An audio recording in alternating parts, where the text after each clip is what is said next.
Hello, everyone, and welcome to the Sorcerers Show. My name is Tess Martinelli, and I am your host of this mystical series where we talk about all things magic. Today, we have a very exciting episode full of drama. Can birth date decide a fan's fate? And will tarot predict a couple's wedding date? We'll find out in today's episode. Up first, we have Sabrina, the 20-something witch, who will be wowing us with some sleight of hand. Please welcome Sabrina. Hello. Hi. Thank you for coming on to the Sorcerers Show today. Thank you for having me. So we're going to be talking a little bit about your magic career. So can you tell me about how you got started with magic? Well, I honestly was just like obsessed with it in middle school. I don't know if I would call it a career, but it was definitely a hobby, and I was deep into YouTube on those magic tutorials. What was your first memory of doing magic for a crowd or an audience of sorts? That would be my best friend in 6th grade. I came to her house with a deck of cards, and it was super weird, and I'm glad that she's still best friends with me because I probably would have not been if someone did that to me. Yeah. I feel like magic bonds you for life. So. Yeah, for real. And how did you prepare for today? I knew some of the tricks that I kind of used to have as my go-tos, and I kind of rememorized them, and hopefully I have them down for today, so we'll find out, I guess. Yeah, well, I'm so excited to see it, so let's see what you got. Awesome.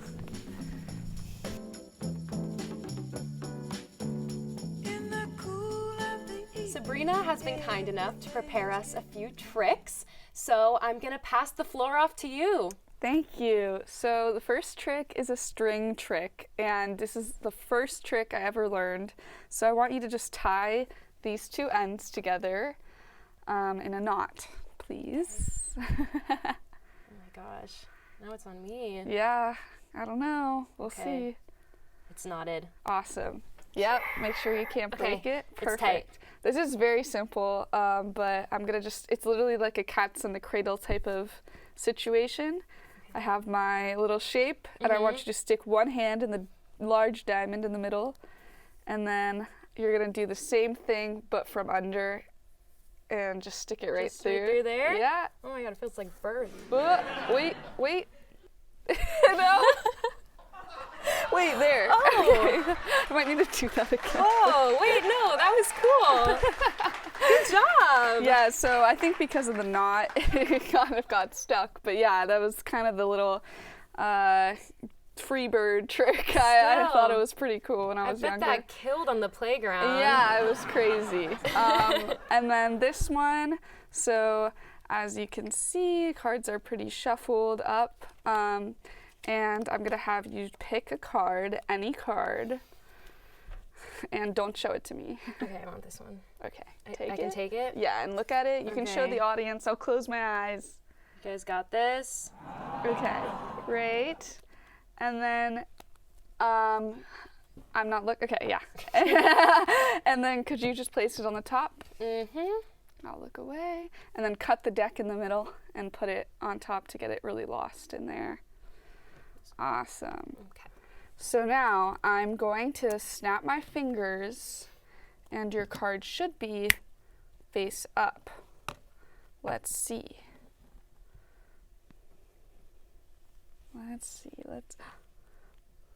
That's not your card. My card. That means that it's a helper.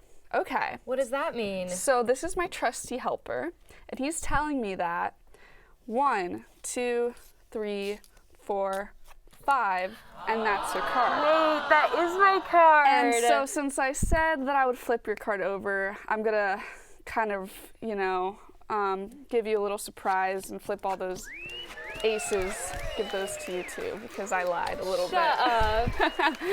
Yeah. How did you do that? I don't know, magic. Oh my gosh. And then I'm gonna shuffle the cards. I have one more trick for you. Oh, hell yeah. Okay. Shuffle them nice and good. I'm watching this one very closely. Okay, and you can even mix them around if you want to. Okay, yeah. Make sure there's no foul play going on. I think this is good. This is good. Awesome. Okay, so now I'm going to take the top 9 cards. 1, 2, 3, 4, 5, 6, 7, 8, 9. And I'm going to divide these into 3 different piles. I can mix them up if you want me to. See, these are all different. Okay. 1, 2, 3. 1, 2, 3. 1, 2, 3. And then you're going to choose one pile, and you can mix it up if you want, but the bottom card of that pile, that bottom card is your card. So when I flip it over, it's my... You can mix it up if you want, but whatever card is at the bottom, that's your card. And you can show the audience. I will not look. This is my wonderful card. Oh no, this is the way. You got it? We got it. Okay, and then just place it on whichever pile you want. Just that card or all 3? All 3. Yep. Awesome. And then I'll just stack these. And now we're going to get another helper because I like them so much. You just choose any card you want. This one. Awesome. You can show me. 3 of spades. So you can put it right there. And we're going to spell that out to make sure the cards are really like not in any specific order. So THREEOF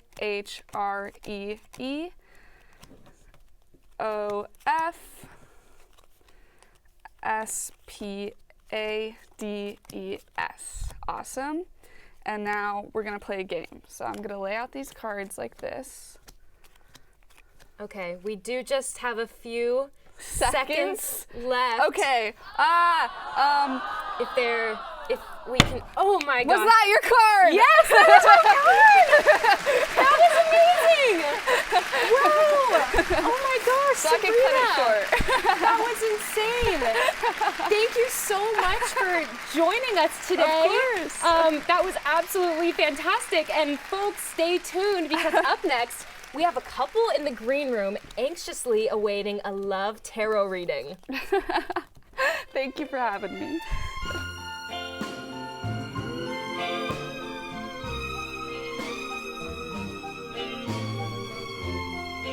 Welcome back to the Sorcerers Show. In this next segment, I will be doing a tarot card love reading for a couple. I am so excited. This is my bread and butter, and I'm thrilled to have a lovely couple here with me today. We have Tim and Sophie. Thank you so much for being here. Thanks for having us. We're looking forward to see what you have or what we have in store, I guess. Yes, of course. So tell me, have either of you guys ever gotten a tarot card reading? I have not. So this is the first time. Very curious how this works. So we'll see what you got for us. Yes. Me as well. Just throw it our way. We'll see what happens. And would you guys say that you're believers or skeptics? I'd say I'm definitely a skeptic. I'd like to believe it's real, but I guess only one thing will tell, and that's time. So Definitely a skeptic. I'll just say that 100%. All right. So we'll see. Yeah. Maybe it'll be accurate. So for this reading, I'm going to have you guys choose 3 cards. One is going to represent the past of your relationship, one will represent the present, and a third one will represent the future. So can I have you guys either point to or touch your first card? This one will be for the past. cool. I'm eyeing this card right here. Okay, perfect. We have the devil. Ooh. All right. So this one's for the past. We've moved past it, guys. We're good. So I'll put that there. And now another one. Point to whichever one you would like. Get this one right here. Beautiful. We have the Knight of Pentacles. Wonderful. This is for the present. And then a third one. You guys can choose whatever you'd like. You got it. Let's go this one right here on the end. Okay. We have the King of Pentacles. We have a nice little kitty eating out of a jar. That's gotta mean something good, right? Hopefully. What is that? Okay. Perfect. So let's start with the past. It sounds as though your relationship kind of sprung out of nowhere. Seemingly you guys connected once and it was just a whirlwind of energy, a lot of fire, a lot of passion in the beginning. And maybe friends were like, is this too quick? is this just fun? And I think you guys have been able to move beyond that fire. You've been able to keep it ablaze while also keeping the rest of your romance alive. And so even though your relationship started off so fiery and people maybe were skeptical, you guys have been able to transcend beyond that. And here you are. Right, so can I ask you one question? Where does the devil part come in? Exactly. So it's more of just a metaphysical representation of the devil. So there's no real devil. It's more of just like the flames and the fire and the potential for drama, which I think you guys were able to overcome very nicely. Thank you. That was very nice. I like the part where we screwed away from the devil.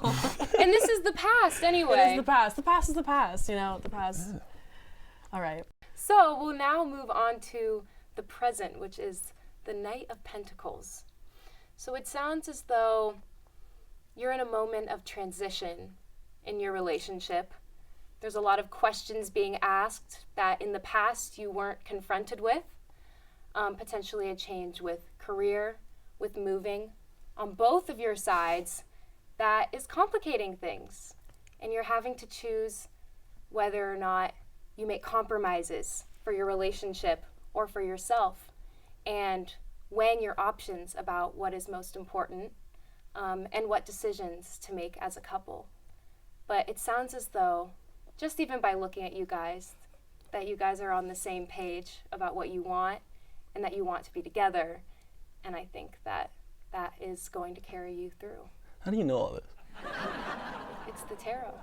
It's magic, right? Right? I mean, you're kind of Maybe accurate. it's the devil. I'm not gonna lie. Maybe it's the devil within Pretty you. accurate. Pretty accurate. Yeah, I think you nailed that. That was actually, that kind of struck close to heart because we are in a time of transition right now as we step into the next part of our lives, and our goal is to stay together, but we're not 100% sure, but you know, we'll see where it takes us. Yeah. I guess we need to hear from the future card to see what's in store next. Yeah. Yes. So for our third card, we have the King of Pentacles. I think this one speaks more to the dynamic in your relationship that I think will carry on into the future. I think that I'm seeing something about losing each other. Maybe, Tim, Oh God.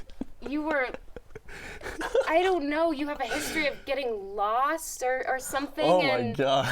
Sophie has to come. maybe lost on the Las Vegas Strip, but that's Oh, about it. what's that?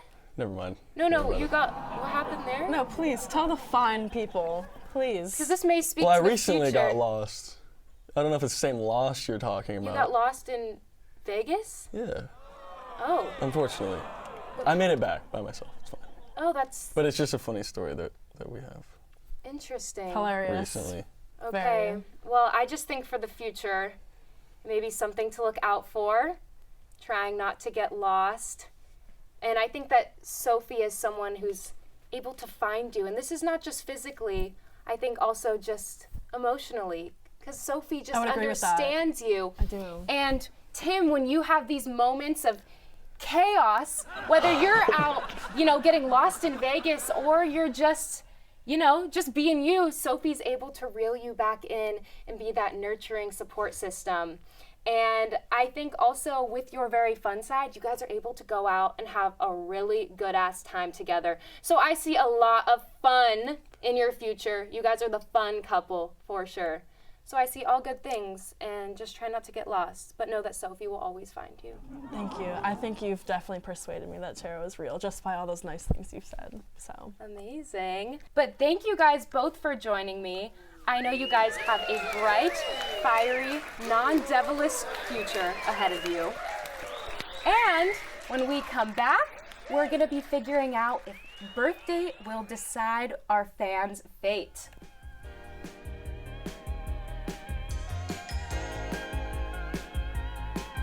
Welcome back, witches.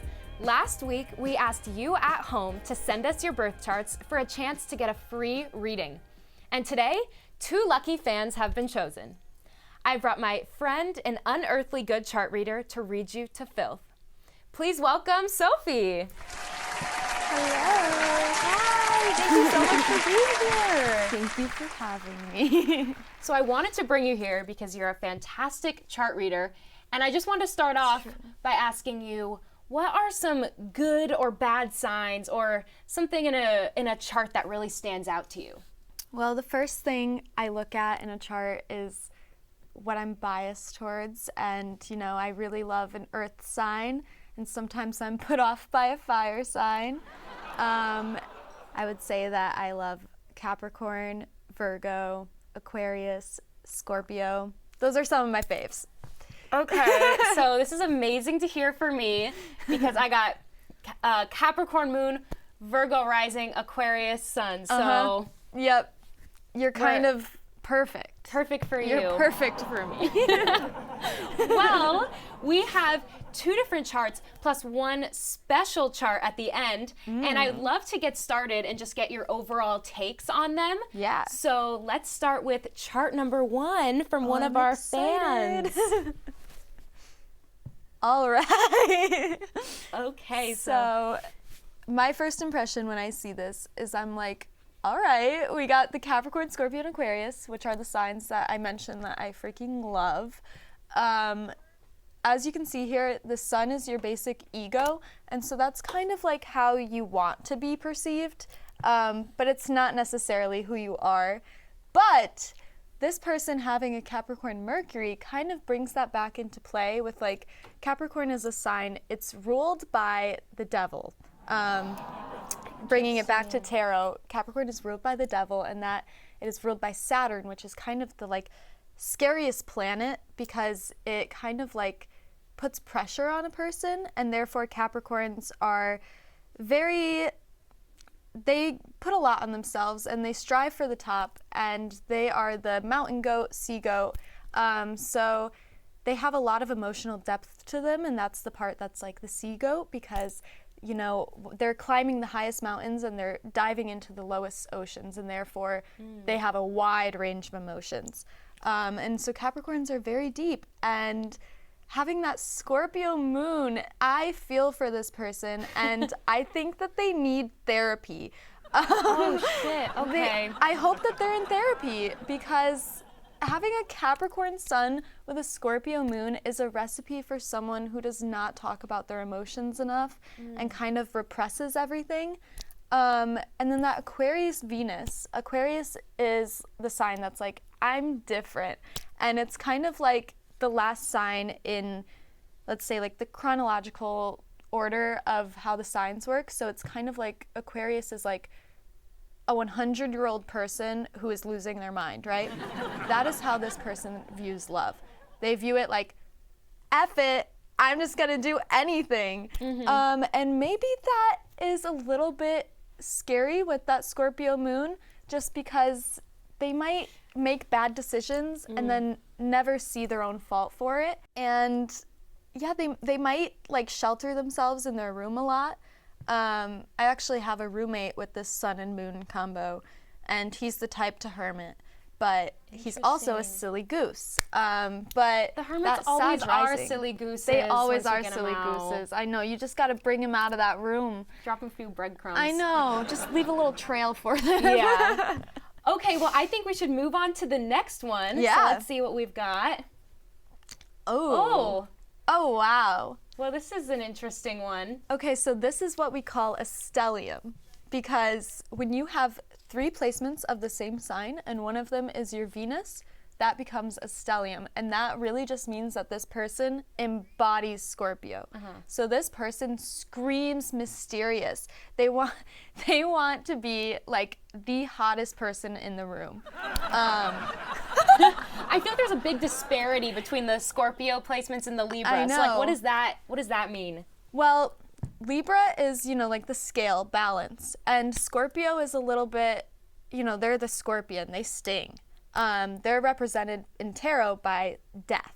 So they love to kill something. They love to find something great and jab it, because that's what Scorpios do. But I love a Scorpio. Scorpios love taking something down. They kind of feed, like, their ego feeds off of like being the better person, and not in like a wholesome way, in like, I'm better than you. Interesting. But usually they are better because that's just how they are. But that Libra moon, it's interesting because I feel like this person might have an identity crisis down the line just because they have all this Libra to balance them. And Libra and Scorpio are very beautiful signs. Libra is ruled by Venus, so this person is probably very beautiful and they probably like have very intense emotions because of that Libra moon. And I assume that they cry a lot. And that Gemini rising, Geminis are very like loud and outgoing. And so I bet that they are a party person, but maybe they don't necessarily like love doing it.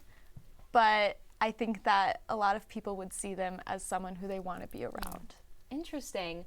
Okay, well, let's move on to our third and final person. This is our special edition that we just added in a few hours ago. Whoa! I would love to get your take on this chart. Okay, this is so funny. Okay. So hit me with it. What is this person like? This person, so we have a Virgo sun, and I mentioned how I love Virgos. A lot of people hate Virgos because Virgos are very critical, and they love analyzing something. They love tearing it into pieces. They love spreadsheets. They love order. But then we have that Libra Mercury, and the Aries moon is where I'm like, whew, because you would think with the Libra Mercury that they would be able to, you know, kind of organize those Virgo thoughts and lay it down in a nice way. But with the Aries moon people, they feel their emotions and they're like, everyone should know that I'm feeling this. You know, they have that need. That's the fire. They're like, I'm just gonna say it.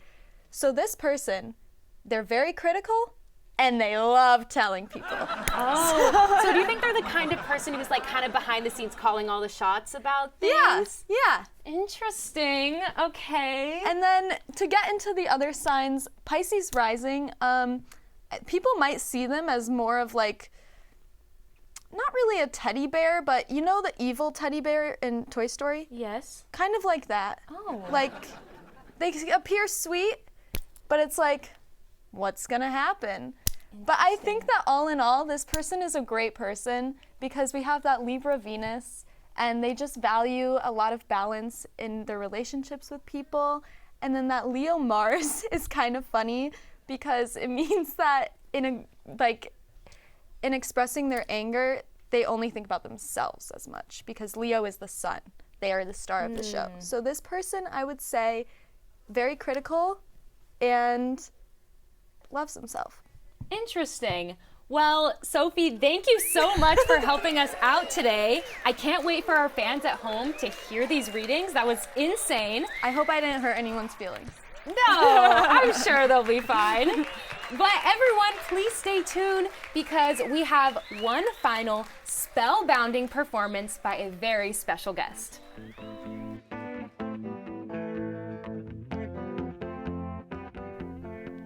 Please welcome our musical guest, Noelle White.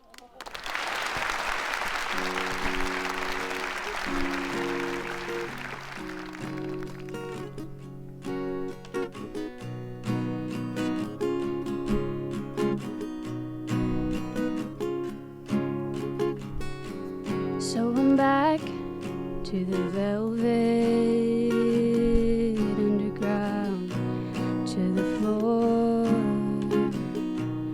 that I love, to a room with some lace and paper flowers, back to the gypsy that I was, to the gypsy that I was.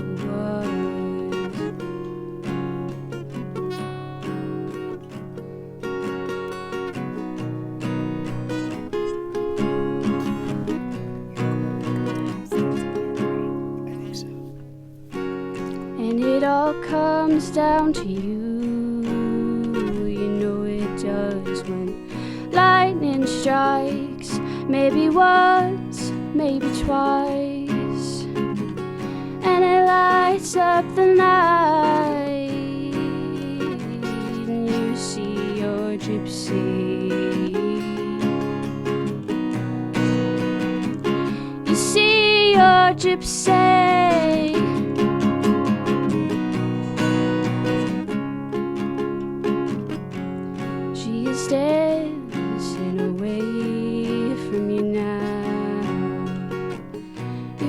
just a wish.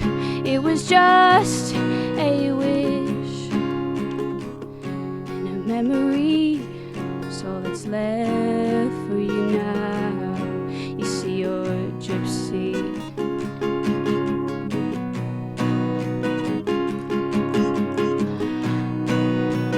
It all comes down to lightning strikes, maybe once, maybe twice, and it lights up the night, and you see your gypsy. You see your gypsy, and it all comes down.